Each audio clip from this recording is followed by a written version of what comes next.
Hey guys, what is going on? I'm officially on summer break and welcome back to Coach K's Corner.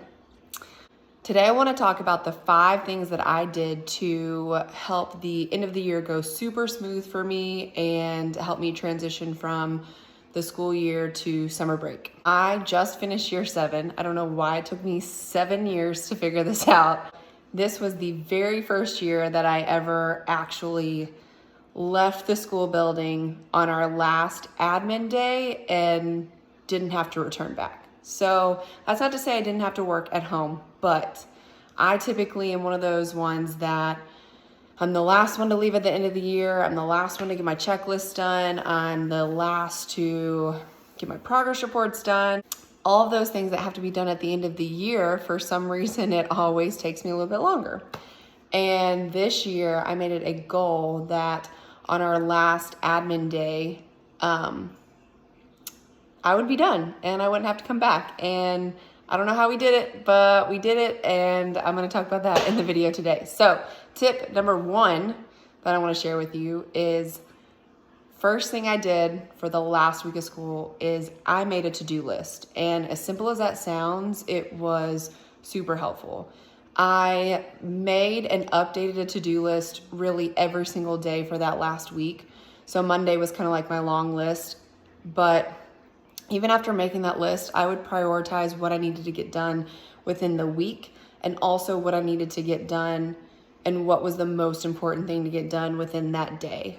It helped me every single day not to get overwhelmed. I'm one of those people that if I have it written down, I'll sit down and focus on it for however long I need to focus. But if I don't write something down that I need to do, then I just jump from task to task to task. And then I end up spending a ton of time on all these tasks and not getting anything actually completed.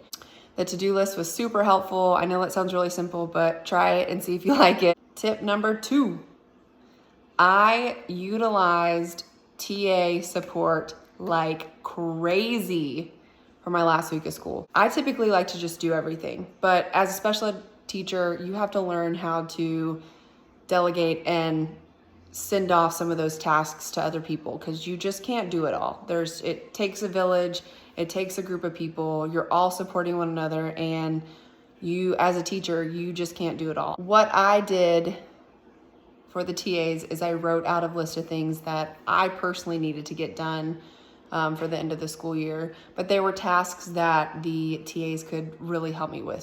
The first thing that comes to mind is labeling my furniture. And something as simple as labeling is going to take me a really long time to do, but if I have several TAs in my classroom, or even if we're still having class and I have a TA that may have a period where they've got a little extra time, they can start labeling things for me little bits at a time. So at the beginning of that week, they started labeling everything from the trash cans to the desks to the chairs, and that was super helpful. They also did small things like clean out the fridge, or if I had really old binders with old tasks in it that I wasn't using anymore, they would pull those out and we'd either shred papers or recycle them. So little things that would take me a long time to do was really helpful delegating that to them. Tip number 3, I took advantage of my planning periods. So my planning period is typically at the end of the day, but the way that the exam schedule worked, I ended up getting one day where I had an extra long planning period, and I took full advantage of that. And I really worked on stuff that I needed to get done at school.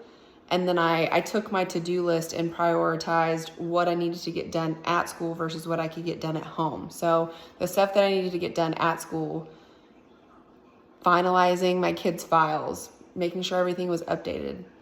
That's stuff that I took time and worked on during that extra long planning period, and a little bit here and there throughout the week, or even during lunch. Sometimes I would eat while I was working because in my mind, if I didn't take as many breaks or I worked extra long for that week, that meant when summertime comes, I could just be ready to be on summer break and I wouldn't have to use any of my vacation time to finish up some of those things that I could have done at the end of the week. Tip number 4, I made a list of the stuff that I need to do when I return to school the next year. And honestly, I've never done this before. I know that it's definitely a popular thing. It probably should be done, but well, if I think, I might have made little lists here and there, but I made a strict, these are, the 4 to 5 things that I need to make sure that I do when I return from summer break. So that was really helpful to kind of write out and not have to worry about it until August. So again, something that I've never really done before, but I felt like it was necessary this year, and it's actually helped me really turn off work and turn off the part of my brain that always thinks about school all the time. And it helps reassure me that I've already made a list when I was in go mode and when I was in work mode. So once I get back into work mode, I've got my list. I don't have to worry about it during my downtime. Tip number 5. This one might be unpopular, and I typically try not to do this. For the last week of school, I busted my butt to get everything done. And that meant in the evenings, I had to do some work.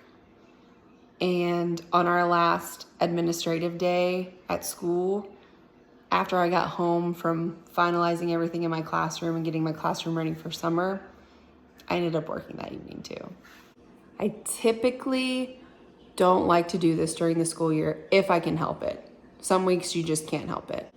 And I've worked really hard this year and last year to have a solid work-life balance, and it's been really helpful. But for the last week of school, the thing that I did that I felt like helped me go on summer break when it was actually the first day of summer break was to work in the evenings. And throughout the week, I would come home and I would work on my kids' progress reports. Also, the last admin day that we had, I worked at school, made sure my classroom was all ready to go on summer break.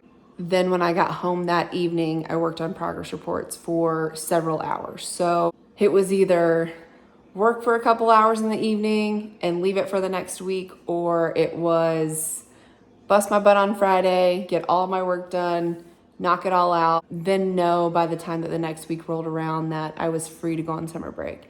And it was a really long night and it was really hard, but by the time I finished that last progress report, the amount of joy that was oozing out of me was just incredible. I was so excited. I had never been done with any of my work by the last week of school. So that was a really fun accomplishment for me. And I couldn't have done it without the help of other teachers and without the TAs that helped as well. Their help was amazing, and I'm so grateful for them, for all that they do during the year and to help me get ready for summer break. So those are the 5 things that I used this year to make sure that by that last day of school, I was ready to go on summer break.